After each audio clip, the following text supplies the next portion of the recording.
me gusta, comienza la noche con Juan Musa.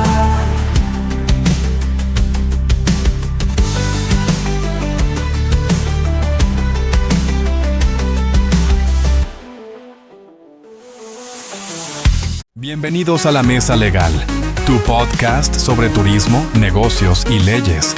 Todo sobre la mesa, producido por MGE Abogados, construyendo confianza legal. Bienvenidos a La Mesa Legal, tu podcast sobre turismo, negocios y leyes, todo sobre la mesa. Amigos, un grandioso placer estar aquí con ustedes en este episodio. Un episodio de negocios que desde ya al invitado que está con nosotros le voy a pedir un doble favor. Primero, que la comunicación hacia todos ustedes sea tan llana como yo la quisiera, porque desconozco en su totalidad lo que vamos nosotros a conversar. Y es algo muy interesante. Se trata de Daniel Martínez, quien es gerente de Capitalia, puesto de bolsa aquí en la República Dominicana. Daniel, muchísimas gracias por estar con nosotros. Muchas gracias a ti. Y vamos a, claro que sí, en todo el esfuerzo por tratar de no tener muchos temas técnicos. Es un compromiso y un deseo que tengo, porque mira qué sucede, Daniel.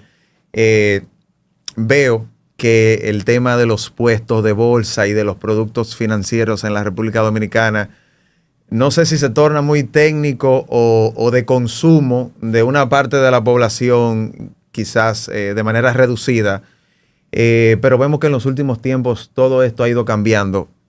Vamos a empezar por lo más básico. ¿Qué es Capitalia? Bueno, de nuevo muchas gracias por invitarnos. Y gracias a ti. Inmediatamente te comento.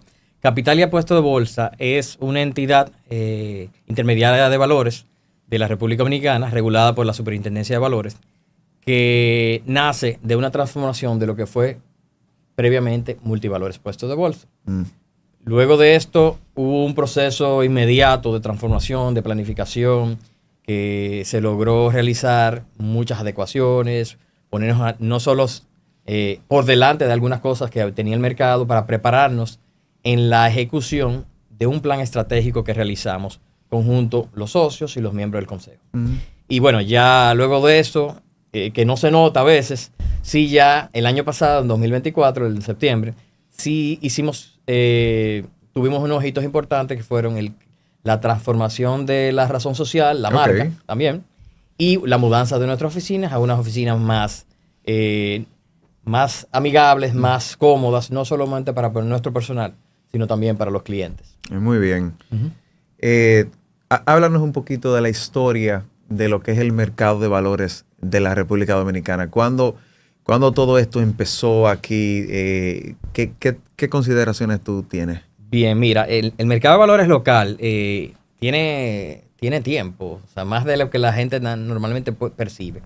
Pero fue la ley 1900 que en el año 2000 que ya empieza a poner los primeros cimientos. Muy correcto, bien. De toda la infraestructura que tenemos.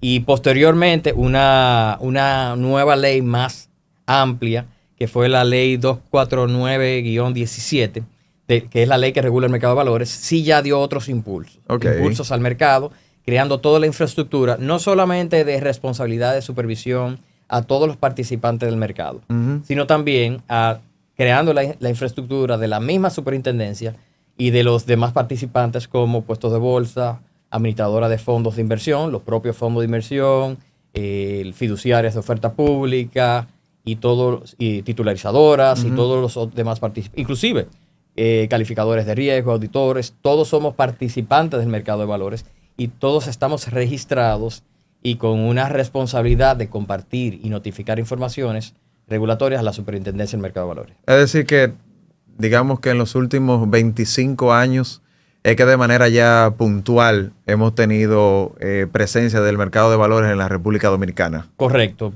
Y un aceleramiento por alrededor del 2010, ahí arrancó el mercado con mucha dinamismo y crecimiento continuo. Y bueno, a la fecha ya tenemos un mercado que todavía le faltan muchos temas por desarrollar, que ya cuenta con 165,000 cuentas al mes de febrero aproximadamente. Y entendemos que es un mercado que debe de caminar hacia alcanzar las 250,000 cuentas, digamos que en un periodo de mediano o corto plazo.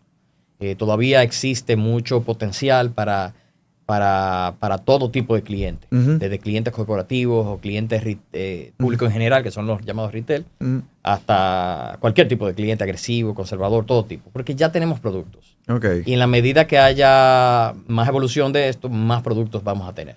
Bueno, ahí vamos a aprovechar. Ahí yo quiero que tú me amplíes. ¿Qué productos ofrece Capitalia actualmente para beneficio de todos los inversionistas aquí en la República Dominicana? Claro que sí. Mira, en Capitalia Puesto de Bolsa ofrecemos todos los productos que están registrados bueno, tal como dicen, el registro, inscritos en el registro del mercado de valores. Okay. Que son desde bonos gubernamentales, tanto de Hacienda o de Banco Central, como bonos corporativos. Tenemos también acciones, aunque solamente un par de acciones, pero sí están disponibles en el mercado y toda esa información para tener otro clase de activo que permita a un inversionista tener un portafolio, construir un portafolio. También tenemos fideicomisos de oferta pública, fondos de inversión cerrados, fondos abiertos, tenemos todo. Entonces, es algo que el mayor valor nuestro es hacer una asesoría financiera con el perfil de riesgo del cliente, con el perfil de riesgo de los productos. Y así se hace una sincronización y se permite dar la mejor recomendación atado a los objetivos que tiene ese inversionista. Es decir, que si una persona se acerca a ustedes para realizar algún tipo de inversión, hay un acompañamiento por parte de ustedes de dónde debe de sugerirse, dónde actuar, porque muchas veces el inversionista vaya, tú me corregirás, sesgado de, mira, tengo esta cantidad de capital y quiero realizarlo de esta manera, pero por parte de ustedes, ¿en qué va este acompañamiento para el beneficio del cliente? Buenísima pregunta. Mira, te comento. Los puestos de bolsa, los contactos con los clientes son a través de corredores certificados por la Superintendencia del Mercado de Valores, que son los capaces de dar la asesoría, que son certificados y tienen el conocimiento pleno de todos los productos del mercado. Y son los encargados de darle mejor, con esto también, con una capacitación interna, de darle las mejores sugerencias a los clientes dependiendo de lo que busquen. Te voy a poner un ejemplo. Hay un señor retirado que tiene un perfil conservador. No es, ni podemos hacerlo, recomendarle un producto que sea de alto riesgo. ¿Por qué? Porque tal vez él quiere ser muy agresivo en rendimiento, pero la recomendación no puede ser ofrecerle un perfil de alto rendimiento que tenga alto riesgo atado. Entonces, como él tiene un perfil conservador, se le debe de recomendar algún producto que sea de bajo riesgo conforme a su perfil de inversionista. Y para eso tenemos los mutuos y todo tipo de productos que tengan un perfil más conservador, que tengan liquidez para fines de que cuando el cliente... O sea, hay de todo. Claro. Todos los sabores, como decía. Pero de esa gama, yo quiero que tú me digas, ¿cuál es el producto estrella que ahora mismo es el buque insignia de Capitalia? Buenísimo. Mira, nosotros recientemente, en el mes de marzo, lanzamos un producto llamado el Mutuo Capitalia. En el mercado, los mutuos son operaciones de inversiones que hacen los clientes, que hacen una inversión a un plazo determinado y con una fecha, o sea, un plazo determinado y normalmente tienen pago de intereses mensuales, que a un perfil de clientes les gusta recibir pagos mensuales de su inversión, de los retornos. Nosotros observamos el mercado y pudimos percibir que no existía un producto que, como la banca normalmente puede pasar, con interés compuesto. Y lo que hicimos fue diseñar una estructura de un producto, un Mutuo Capitalia, que te permite, por un plazo mayor a 90 días, participar de un interés compuesto en comparación a lo que teníamos anteriormente de uno que te paga mensualmente. Y al final el cliente debe de entrar por un plazo definido y al final tiene un rendimiento mucho mayor a lo que tuviera si es un pago mensual. Con esto es una parte del portafolio de productos que ofrecemos interno en Capitalia y son diferentes alternativas de inversión que fortalecen la construcción de un portafolio del patrimonio del cliente, ya sea cliente corporativo o cliente persona física, vamos a decir. en esa distinción que tú haces de cliente corporativo y de cliente físico, habría otra subdivisión que yo quisiera también preguntarte, y es sobre el perfil mismo del cliente en base a su capacidad económica.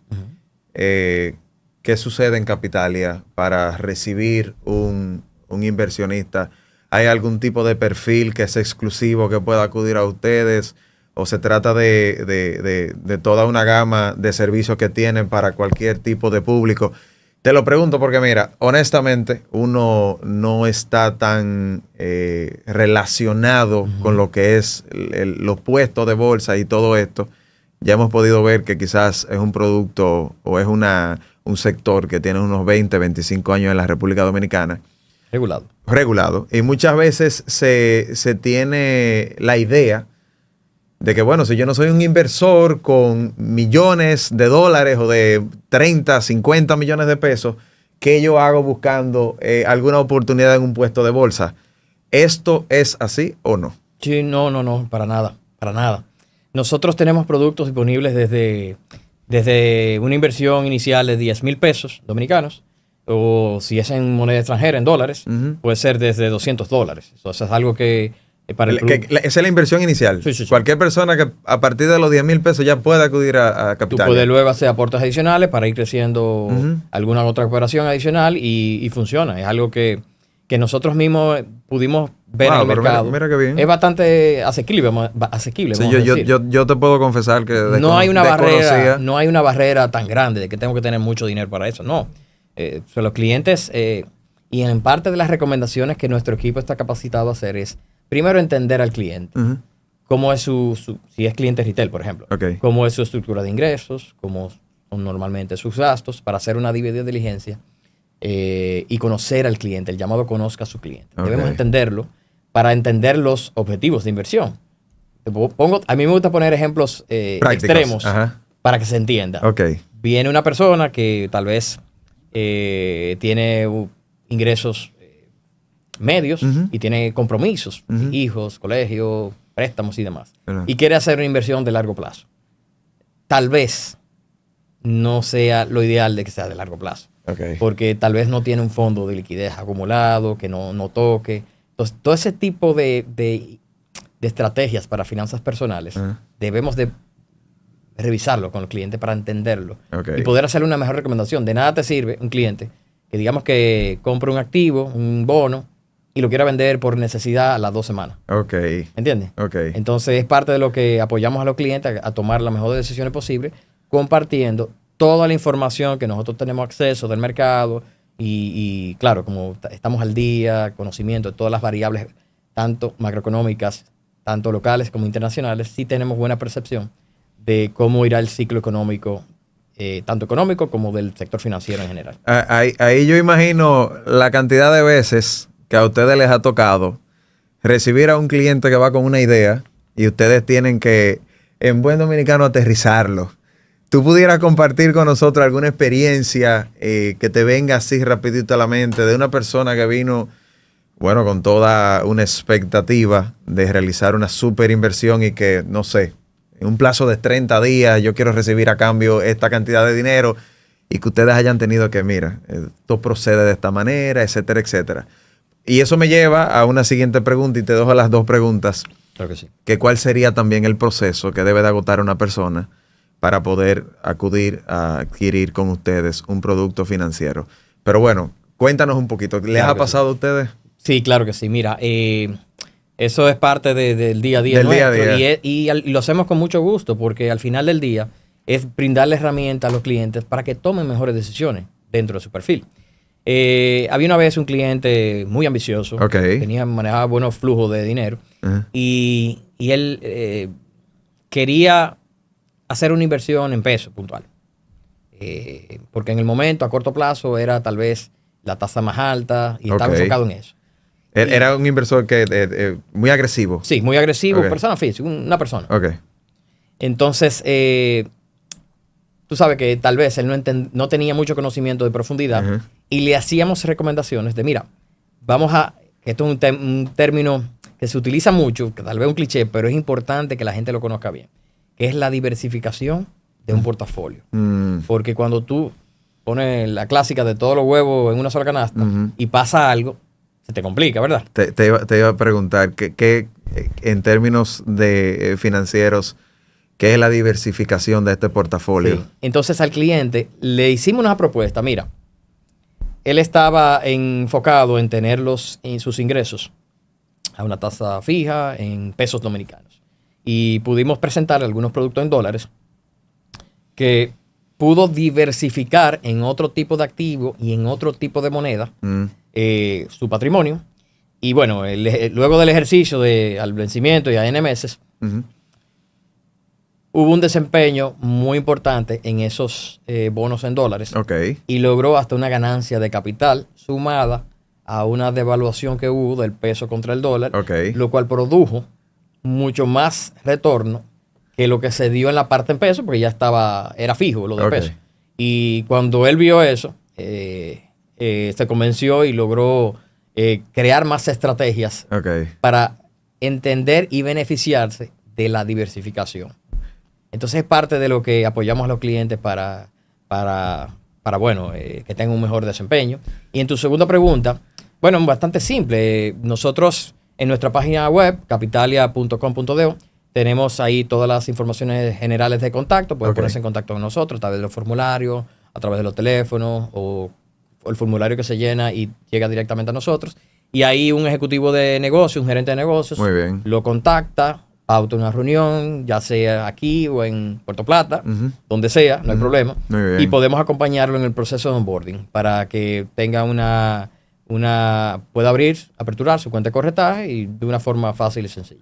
Genial, qué bueno. Y qué bueno que te adelantas a algo que tenía yo en mente. Sí, pero tienen que abrirme la cuenta. Claro que sí, cómo no. Y me adelanto también a preguntarte precisamente eso. Fuera del radio del Distrito Nacional, todas aquellas personas que están en diferentes localidades a nivel nacional, que quieren conocer de Capitalia y que quieren tocar sus puertas, ¿dónde y cómo lo pueden hacer? Claro, muy bien. Nuestras oficinas están ubicadas en la calle Heriberto Núñez, esquina Parábola, en el edificio Torre Parque Corporativo. En el tercer piso está nuestra oficina en Capitalia. Nuestros teléfonos son 809-738-2080. Y bueno, y a través también del medio de la página web, que tiene también los formularios de contacto, y nuestro equipo se pone en comunicación con cualquier interesado. Muy bien, qué bueno. Daniel, ¿qué hace la Superintendencia del Mercado de Valores con todos los puestos de bolsa de la República Dominicana?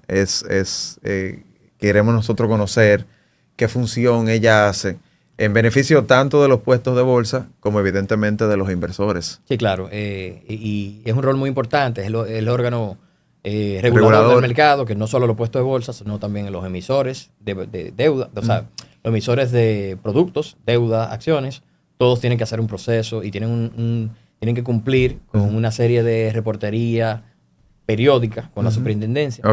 Nosotros, los puestos de bolsa, los fondos de inversión, las fiduciarias de oferta pública, las titularizadoras, calificadores de riesgo, los auditores también, que es parte de toda la composición y de la estructura del mercado de valores, y todos tienen responsabilidades de cumplir con requisitos e informaciones desde diario hasta mensuales, trimestrales, inclusive anuales. Es decir, que toda la regulación estatal que existe a través de la Superintendencia de Valores es muy constante con ustedes. Y es un servicio sumamente regulado. Sí, totalmente. Y esto da mucho valor porque transmite confianza no solo a nosotros, desde los empleados hasta los socios de los diferentes entidades, sino lo más importante, a los clientes, para que sientan que hay un respaldo regulatorio constante y muy eficiente. Sí, por eso te lo pregunto, porque honestamente yo me atrevería a decir que la gran mayoría de la ciudadanía, al desconocer tanto de lo que es un puesto de bolsa, digamos que tiene una doble barrera mental de poder acudir a recibir las bondades que tiene todo este mundo. Primero, que desconocen todo esto de puestos de bolsa y esta gama de servicios que ustedes ofrecen. y segundo, que evidentemente está regulado. Por eso el deseo de preguntarte, para que también ese mensaje llegue a todas aquellas personas que desean hacer crecer su dinero. Claro que sí. Con eso y podemos acompañarlos, guiarlos y trazar los objetivos, acompañarlos para trazar los objetivos que quieran plantearse en administración de su patrimonio. Qué bueno. Daniel, República Dominicana, en la actualidad, ¿cómo tú ves el mercado de valores y en tu apreciación hacia dónde vamos en los próximos 5 o 10 años en todo este sector financiero? Mira, muy bien. El mercado local ha tenido un fuerte empuje desde los últimos 5 años, 4 años, 5 años más o menos. Uh-huh. Recuerda las emisiones de acciones que hubo de César Iglesias y de Promérica, uh-huh, que son activos diferentes de lo que había antes y proporcionaron mucho interés en el público en general y en los clientes profesionales, que son las instituciones financieras también. Uh-huh. Esto generó mucho atractivo y bueno, y se ha ido dinamizando y manteniendo el interés. Entendemos que en los próximos años deberemos de alcanzar las 250,000 cuentas. Posteriormente, según estudios comparativos que vemos de las economías similares, uh-huh, hay espacio para crecer 500,000 cuentas de corretaje. ¿En República Dominicana? ¿Actualmente? Sí. Claro sí. ¿Pero te refieres a que en el corto o mediano plazo? Yo diría que en un largo plazo, vamos primero a llegar a 250. Ok. Y luego podemos alcanzar hitos como mercado de alcanzar 500,000 cuentas. Wow. Porque es que todavía falta penetrar muchos lugares uh-huh, geográficos, me requiero. Uh-huh. Ya el mercado tiene que dar un brinco en tecnologías, que uh-huh, lo está haciendo. Y nosotros mismos estamos trabajando en algunas soluciones tecnológicas para facilitar el proceso. Y veo que va a tener más dinamismo, también acompañado de más emisores. Es importante que tengamos más emisores. Y esto es un trabajo que tiene que ser no solamente nuestro, sino de todo el mercado, uh-huh, de traer nuevos emisores. Porque normalmente la gente ve en Estados Unidos que hay un sinnúmero de emisores, todo tipo de empresas, de todos los sectores económicos, digamos. Aquí sí tenemos muchos sectores económicos, consumo uh-huh, masivo, construcción, minería, de todo hay. Uh-huh. Pero necesitamos más activos para ya tratar de tener productos más diferenciados. Si un cliente quiere tener algo en construcción y quiere tener algo contrario al sector construcción, uh-huh, para tener una diversificación, que tenga más alternativas y construir otro tipo de productos basado en ese tipo de activos, uh-huh, que permitan la creatividad y que podamos captar más oportunidades, tanto para el mercado como en favor de los inversionistas. Qué interesante, Daniel. La verdad que te estoy prestando más de la atención debida porque, como te dije al inicio, soy un neófito en estos temas y el deseo es ese, aprender de manos expertas como son las tuyas, como son las de Capitalia, y que evidentemente todo este mensaje también pueda llegar a toda nuestra audiencia.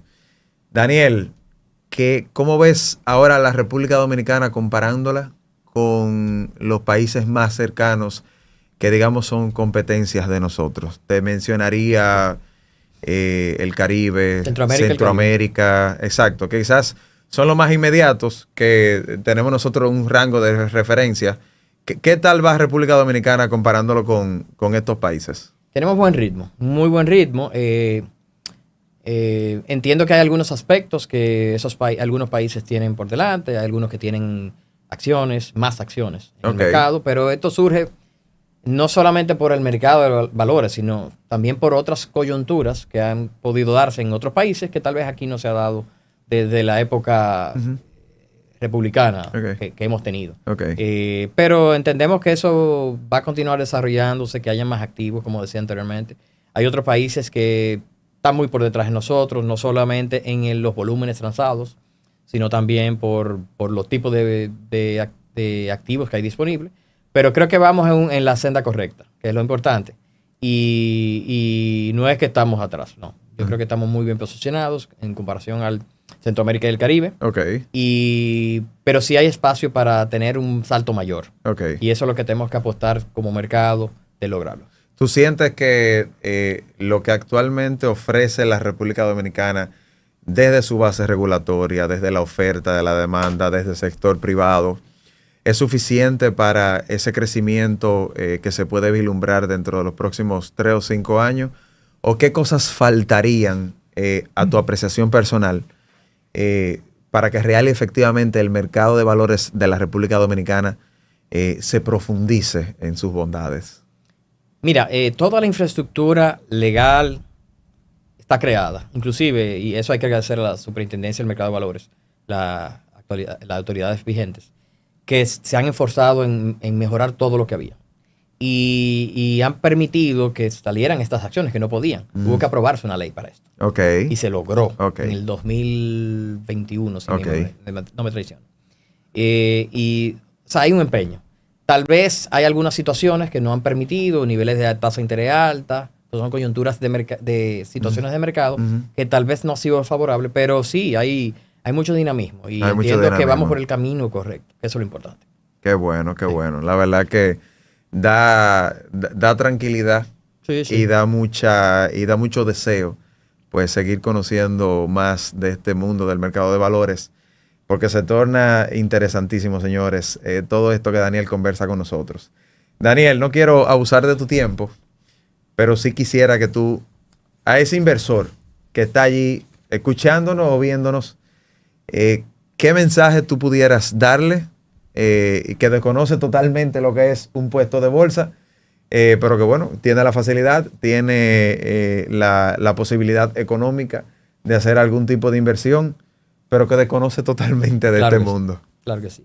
Mira, y recordar que no hay que tener tanto dinero. Ese mito tenemos que tratar de ir desvaneciéndolo, porque tú con inversiones desde 10 mil pesos puedes participar en el mercado. Sí. Lo importante es que dé el paso. Primero debe acercarse a un puesto de bolsa, como Capitalia puesto de bolsa, obviamente. ¿Cómo no? Donde podemos apoyarlo, entender su situación y hacerle las mejores recomendaciones. Lo importante de un cliente es que tenga ahorro para transformarlo en inversiones. El ahorro es algo que tú guardas, lo acumulas para fondos de emergencia. Cuando tú lo conviertes en inversiones, tienes capacidad de que no sea un fondo de inversión, digamos, un ahorro de inversión para urgencias, sino una inversión de mayor plazo. Muy bien. Y ahí podemos apoyar para diseñar estrategias que permitan que esa inversión ya trabaje para ti y te produzca flujos. Y el primer paso es, obviamente, Vencer el miedo. vencer el miedo, prepararse, darnos una llamadita, podemos apoyarlo para que esté preparado a tomar decisiones, y en esto lo apoyamos, para que logre ser inversionista. Una vez se invierte, ya puede beneficiarse de tasas de intereses o rendimientos, mejor dicho, mayores a lo que otros sectores del mercado del mercado bancario tradicional pueden ofrecer, que gracias a que en los puestos de bolsa tenemos habilidad de poder ofrecerle mejor rendimiento, tienen alternativas más atractivas. Okay. Y una relación de riesgos y rendimiento bastante buena. Bueno, Daniel, no queda más nada que agradecer tu tiempo y yo creo que nosotros, y te voy a comprometer con toda la audiencia, más adelante tenemos que seguir conversando de estos temas, porque son tan amplios y son tan interesantes que por razones quizás de tiempo y de espacio no podamos nosotros tener esa amplitud que sí queremos, pero te voy a comprometer a que participes con nosotros nuevamente. Claro que sí, claro que sí. Así que Más adelante podemos traerte noticias nuevas que puedan haber en el mercado, que sean de impacto y que podamos aportar dando la información para todo el público. bueno, muchísimas gracias y gracias a todos ustedes por haber disfrutado de este episodio. Un fuerte abrazo. Aquí finaliza La Mesa Legal, tu podcast sobre turismo, negocios y leyes. Todo sobre la mesa, producido por MG Abogados. Bienvenidos a La Mesa Legal, tu podcast sobre turismo, negocios y leyes, todo sobre la mesa. Ahora sí, vamos a conectarnos, señores. Trabajamos cada día, sabes que estamos ahí, conectándote al futuro. Por eso somos Altis, presentes en cada bar, aula y hospital.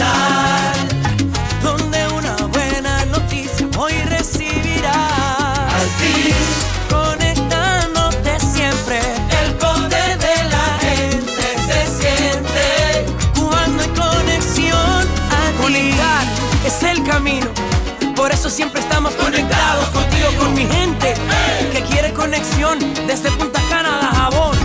Y en cada aula decimos presente, escribiendo el futuro de toda nuestra gente. Seguimos caminando para adelante, seguros. Decimos presente, mirando al futuro.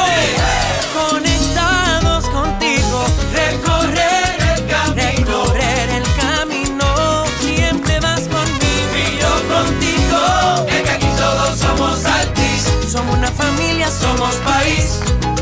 Siempre contigo, porque nosotros somos Altis.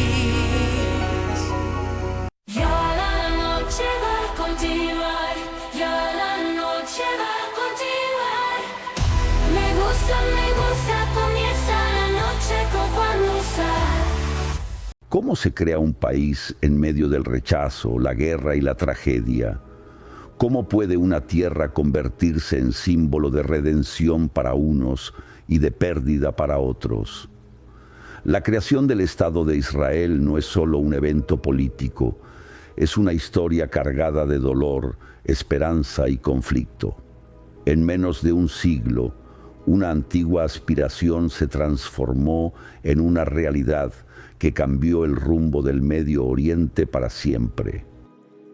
Pero este nacimiento no fue pacífico ni unánime, fue el resultado de una tormenta de intereses coloniales, promesas contradictorias, persecuciones genocidas y choques identitarios. Entender cómo surgió Israel no solo nos permite comprender el presente de la región, sino también enfrentar uno de los dilemas morales, históricos y geopolíticos más complejos del mundo moderno.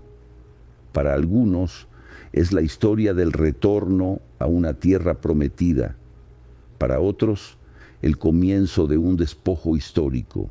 Esta es la historia de cómo se creó el Estado de Israel. A finales del siglo XIX, Europa atravesaba un despertar nacionalista.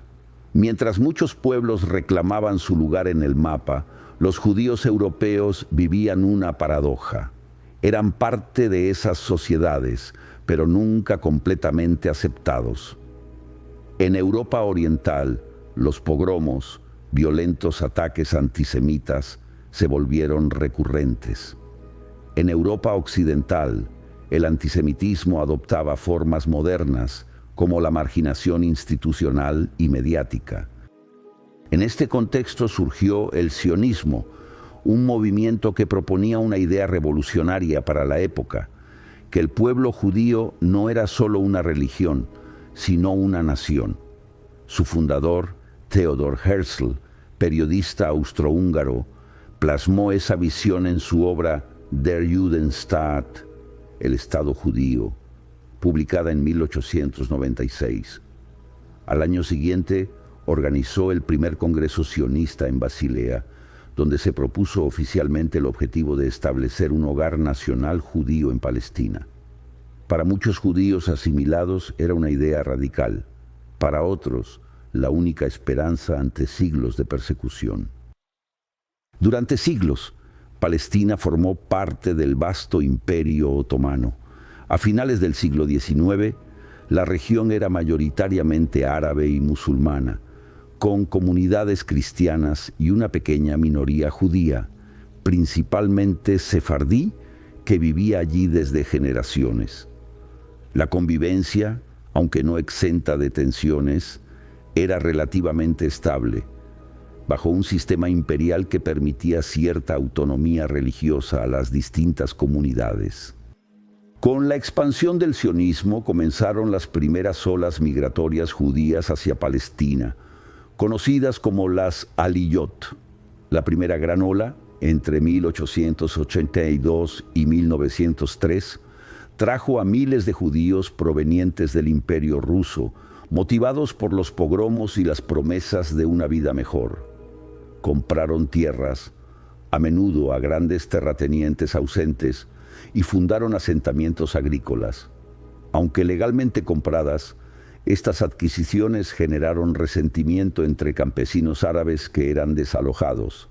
Así, lentamente, se fue sembrando una tensión silenciosa en una tierra que pronto se convertiría en el epicentro de un conflicto global. En 1917, en plena Primera Guerra Mundial, el Imperio Británico emitió un documento que cambiaría el destino de Palestina, la Declaración Balfour. En una carta dirigida al líder sionista Lord Rothschild, el ministro de Asuntos Exteriores británico, Arthur Balfour, expresó el apoyo de su gobierno a el establecimiento en Palestina de un hogar nacional para el pueblo judío. Esta frase ambigua no hablaba de un Estado ni garantizaba derechos políticos a los árabes que ya vivían allí. Tras la caída del Imperio Otomano, la Sociedad de Naciones otorgó a Reino Unido el mandato sobre Palestina en 1922. En teoría, los británicos debían preparar la región para la autodeterminación de sus pueblos. En la práctica, se convirtieron en árbitros de un conflicto en ciernes. Cumpliendo con la Declaración Balfour, facilitaron la inmigración judía, pero también intentaron calmar a la población árabe, cada vez más preocupada por el crecimiento del proyecto sionista. Las promesas cruzadas a judíos y árabes, sumadas al interés colonial, sembraron una profunda desconfianza hacia la administración británica. Durante los años 20 y 30, la inmigración judía a Palestina aumentó de forma significativa, especialmente con la llegada de refugiados de Europa Oriental y más tarde de la Alemania nazi.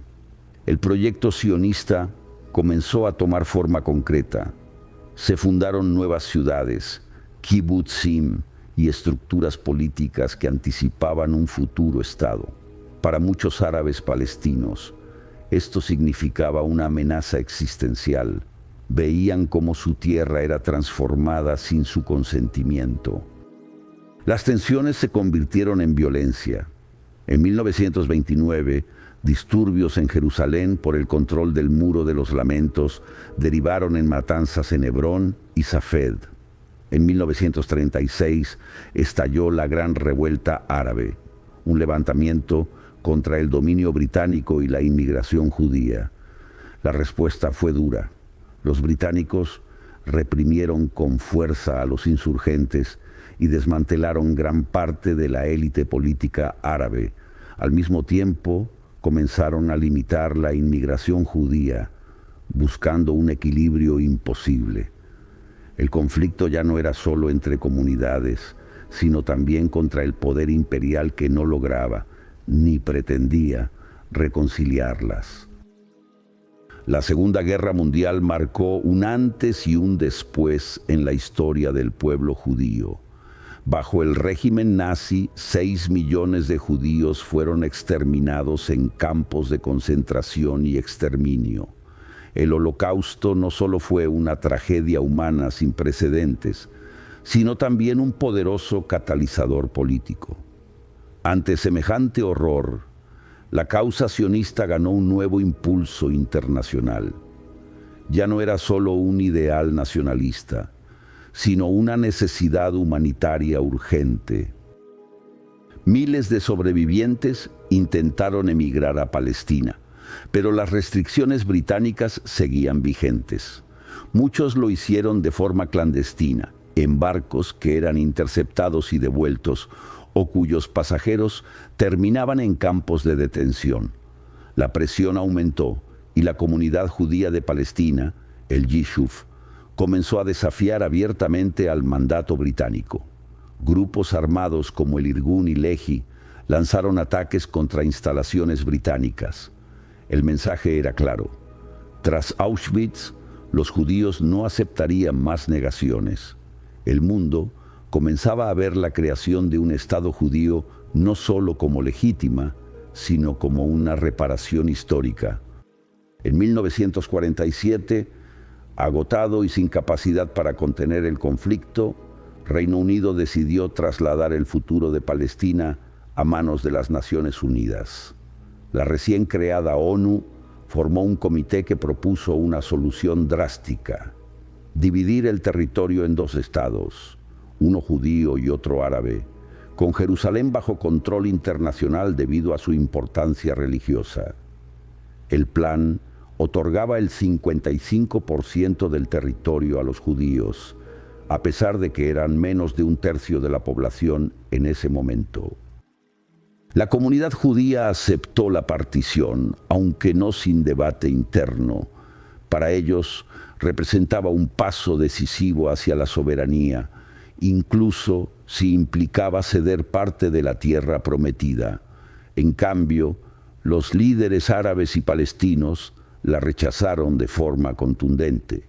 Consideraban injusto que se concediera tanto territorio a una población en su mayoría inmigrante y temían por el futuro de la población árabe en el nuevo Estado judío. La votación del 29 de noviembre de 1947 fue celebrada por unos y vivida como una traición por otros. Palestina, oficialmente, estaba dividida. Tras la aprobación del plan de partición, la situación en Palestina se desmoronó rápidamente. La administración británica, en retirada, evitó intervenir en los enfrentamientos entre judíos y árabes.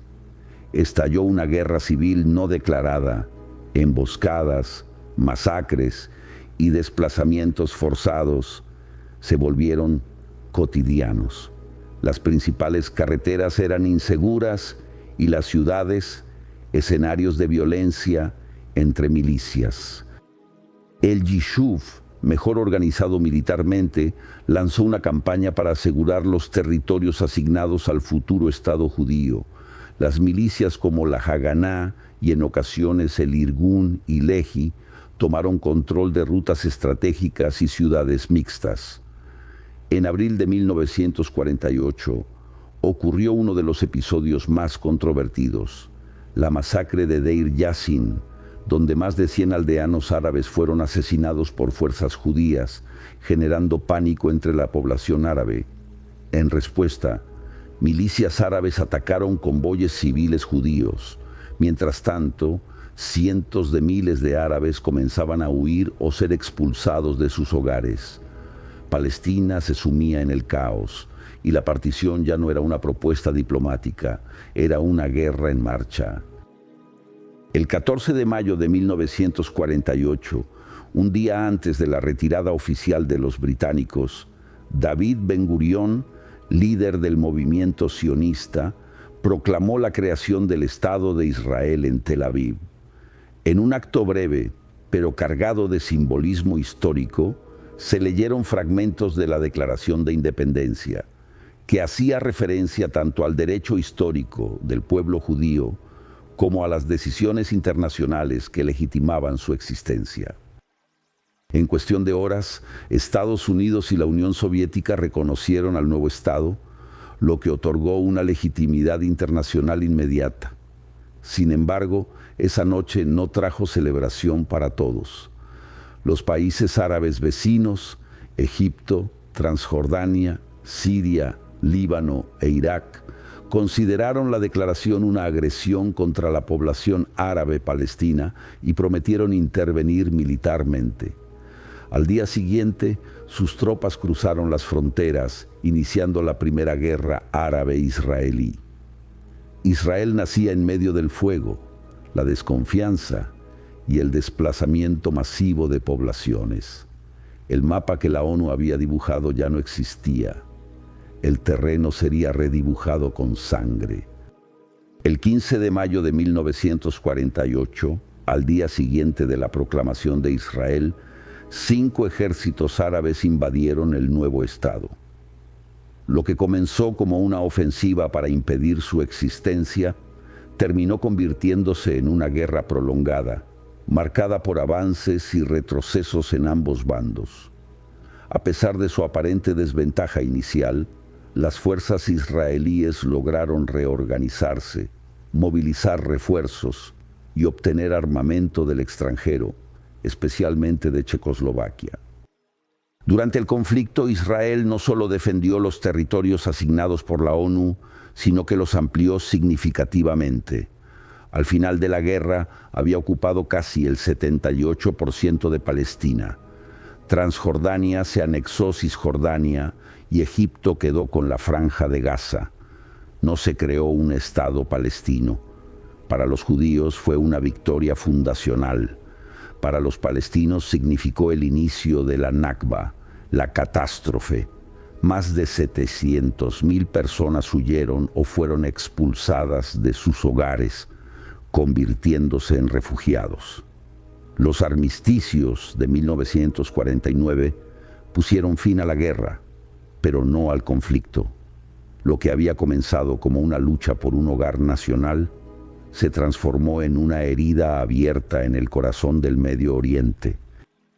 La creación del Estado de Israel y la guerra de 1948 dejaron un legado duradero que aún define la política del Medio Oriente.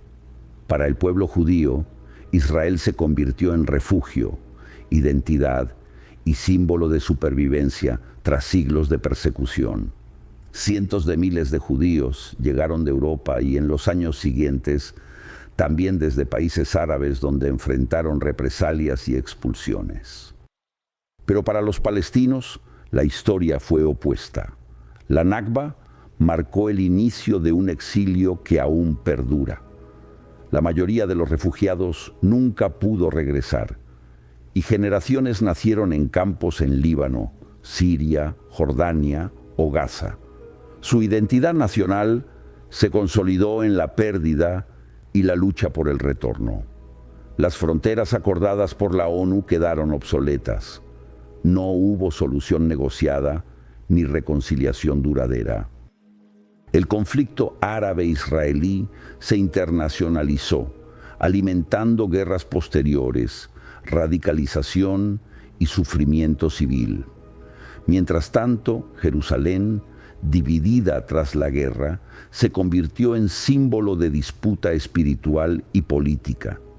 Lo que nació como la solución a un problema histórico, el antisemitismo, terminó generando otro, con profundas raíces, emociones y heridas aún abiertas.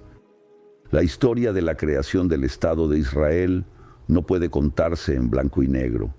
Es una narrativa tejida con sueños ancestrales, decisiones políticas, tragedias humanas y realidades irreconciliables. Es el relato de un pueblo que buscaba un refugio tras siglos de persecución y de otro que perdió su tierra en el proceso.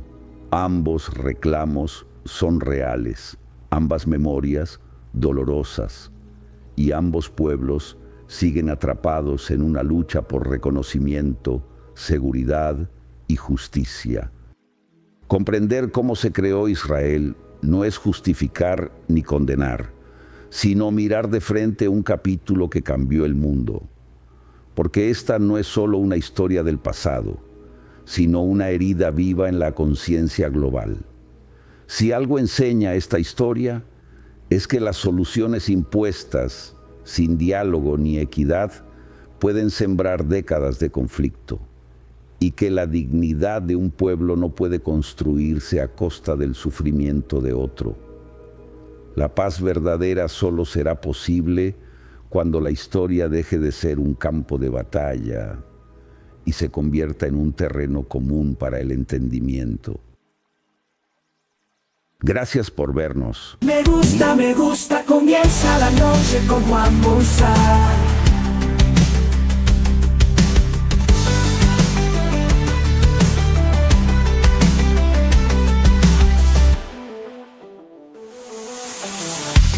Trabajamos cada día, sabes que estamos ahí, conectándote al futuro, por eso somos Altis, conectados contigo, recorrer el camino, siempre vas conmigo y yo contigo, es que aquí todos somos Altis, somos una familia, somos país, porque nosotros somos Altis. Altis, conectados contigo.